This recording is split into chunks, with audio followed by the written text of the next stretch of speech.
Disabled Beau White's life hadn't been easy, and when he became involved in a toxic love triangle involving his own father's drug-addicted girlfriend, a horrific death awaited. Sorry, ladies and gentlemen, it seems we have an unexpected guest at the door. Excuse me.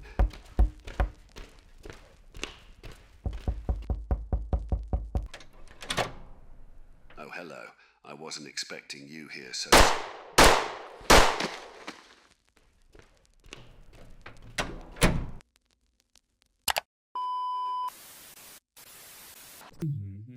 Oh, you might be wondering what on earth is going on. Why has the video stopped? Who is this ghastly man on my screen interrupting my episode of Classic Case of Murder?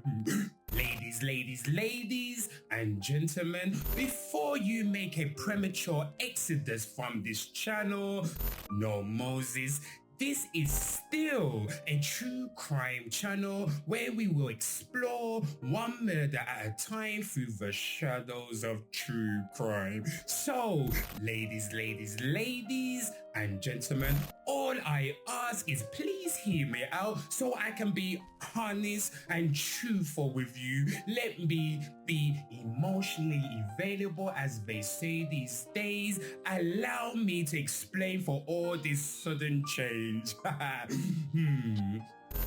Natalie19658 says, great narration. Why, thank you, Natalie. You're such a darling. Here is some milk tray. Use your imagination to grab them from out the screen and pleasure your virtual taste buds with some chocolate. Worm Snake 1, you possess a wonderful voice and presentation style. Smooth AI, keep up the good work. Thank you, my good man. I salute you. James Holmes 6808, AI narration is coming on leaps and bounds. Most certainly, sir. We've got to be careful. AI might take over. Anyway, bots put me off and I never sub to the channels.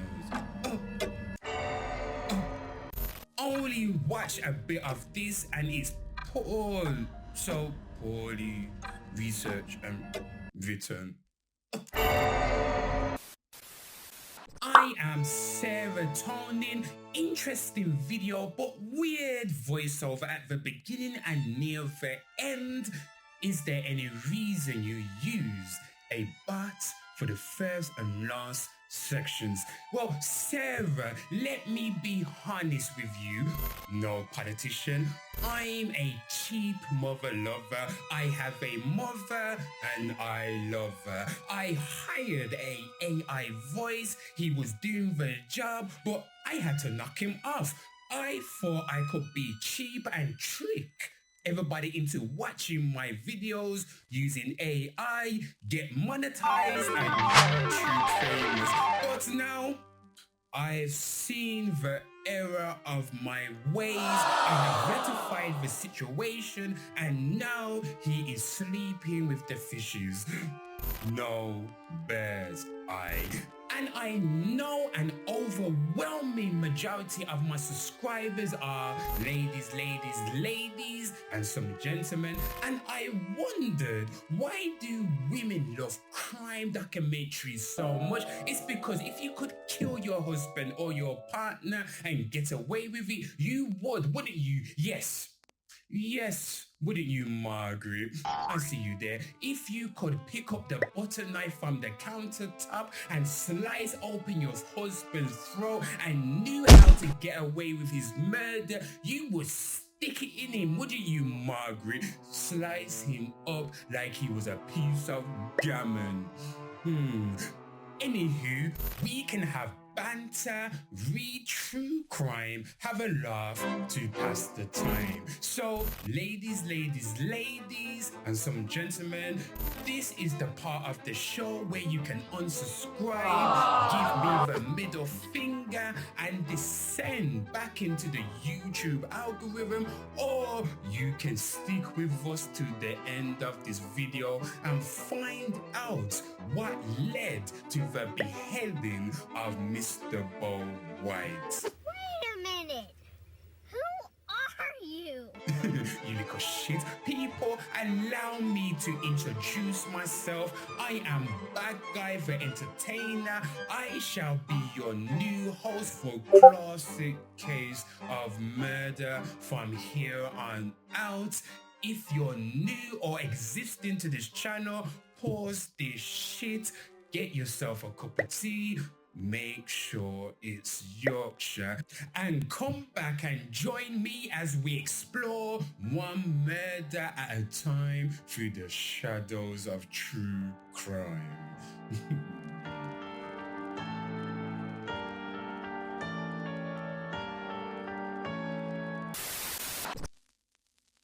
Imagine stepping into a small, quaint town thinking you're in for a quiet day on the job. That's what Sheriff Deputy Jamie Connor probably expected when he clocked in on April Fool's Day back in 2018 in Lerona, West Virginia. But little did he know, he was about to be thrown into a whirlwind of madness and mystery. No Scooby-Doo. Surrounded by mountains and lush forests, Lerona might seem like the picture-perfect, wholesome settlement, but scratch beneath the surface and you'll find a different story altogether. Ladies, there's a sinister side to this town. Please listen carefully. Sure, they might boast about their peaceful surroundings, but take a closer look and you see shabby housing, dwindling wages, and a population on the decline. It's a town grappling with its own demons, hidden behind a facade of tranquility. So picture this, it's barely dawn and Connor gets a call that will shake him to his core. A woman, frantic and blood-soaked, stumbles onto a local farmer's property, ranting about meeting Uncle Joe and talking to an imaginary daddy. The scene was straight out of a horror flick. Connor, accustomed to a mixed bag of call-outs, found himself face to face with a situation that defied all logic. A woman seemingly lost in a haze of drugs and delusion. She was flailing and yelling again, "Let me go get my heads." So people, let me make it clear, it seems like we are dealing with a crazy bitch. And I say bitch respectfully.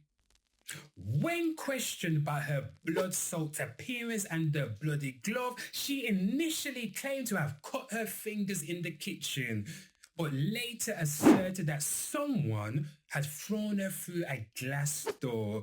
Connor promptly called for paramedic assistance, ensuring she was coherent enough to respond to basic questions regarding time and current affairs, including the date and the name of the US president, standard protocol to assess mental acuity. Discovery of narcotics in her possession necessitated a medical evaluation before proceeding with questioning at the police station. Despite her continued violent outbursts, Connor restrained her for transportation to the emergency room. Efforts to calm her and gather medical information proved futile at the A&E, prompting the nurse to request assistance from a duty psychiatrist. As the psychiatrist departed, the woman shouted, "Your head will be in my lap one day." Woo! Once the woman's identity had been confirmed as Reona Mills, a sometime entertainer at the Exposure Club, police were able to charge her with drug possession, obstructing arrest, and battering an officer. But even in her cell, she continued to bang the bars and scream about getting my heads. As Connor tries to piece together what's happening, he finds himself in the midst of a bizarre tale. The encounter with Mills set off a chain of events that would rock Lerona to its core. Ooh, people, it's getting spicy. It's spicy. Goddamn spicy. Yeah? Let's continue. But the madness doesn't stop there, people. Later that day, a chilling discovery sends shockwaves through the town. Whoa, a headless corpse. A bloodbath in the kitchen. Whoa, but it wasn't decapitation that had killed the victim. He died from a blow to the head and multiple hacking stab wounds to his neck, chest, and abdomen. A frenzied and rage-filled killing in which the attacker had persisted long after the victim's death. Wow! The beheading itself was messy and seemed to have been done with kitchen knives. Lerona's peaceful facade shatters, revealing a dark underbelly of violence and despair. The victim, identified as Bo White, adds another layer of complexity to an already twisted tale. People. The victim, Bo White, had his own demons to battle, a life marred by illness, dependency on prescription drugs, and trading pills for favors. But what led to his brutal demise, people? What made this bitch take his head off like it was a piece of Lego? No Ninjago. And what role did Reona play in this twisted tale? As detectives delve deeper into Bo's life, they uncover a web of deceit and desperation that adds another layer of intrigue to an already baffling case. Bo White met Reona Mills at the Exposure Club when she was dancing there and dropping it like his husband. She'd been his girlfriend for some years and the pair were well known in the area's drugland. Although the arrangement was never fully explained, it seemed that Jimmy White, Bo's father, had encouraged Reona Mills to party with his son in exchange for drugs. Jimmy justified his pimping as a win-win for the three of them. He and Reona would get drugs from Bo, and stay-at-home Bo will get sex. He would get that pussy from Reona. No meow. The actual discovery of Bo's body also proved puzzling. According to Jimmy White, he and Reona had gone to the Clover Lane house the day before to obtain drugs. White said he left that night and rang Bo the next day. When there was no answer, he called round early that morning and saw Reona's van in the drive, but no sign of her. Walking into a blood-soaked kitchen, he almost trips over his son's decapitated body, and in his own words, is too dope sick to call the police.